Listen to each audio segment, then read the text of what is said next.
গেল জুন মাসের 15 তারিখ থেকে সিলেটে শুরু হওয়া বন্যায় বিপর্যস্ত অনেকে। 20 দিন পার হলেও এখনও জেলার অনেক জায়গা থেকে নামেনি পানি, যে কারণে এসব এলাকার লোকজনের মাথা গোঁজার ভরসা হয়ে আছে আশ্রয় কেন্দ্র। এছাড়াও ঘরে ফেরা লোকজনদের মুক্তি মিলছে না দুর্ভোগ থেকে। এখনও জেলার বন্যা দুর্গত এলাকায় খাবার ও পানীয় সংকট রয়েছে।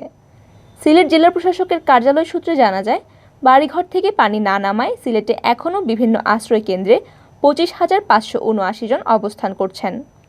গতকাল মঙ্গলবার পর্যন্ত জেলায় মোট 317টি আশ্রয় কেন্দ্র চালু ছিল।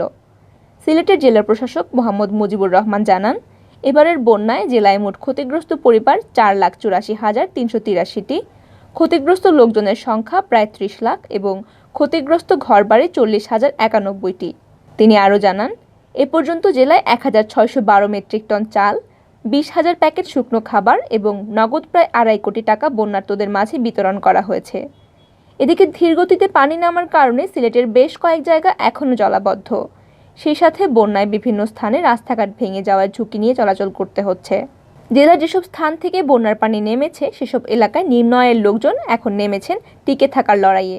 ঘরদোর নতুন করে থাকার উপযোগী করার চেষ্টা করছেন তারা। খাবারের সংকটেও ভুগছেন এই শ্রেণীর লোকজন।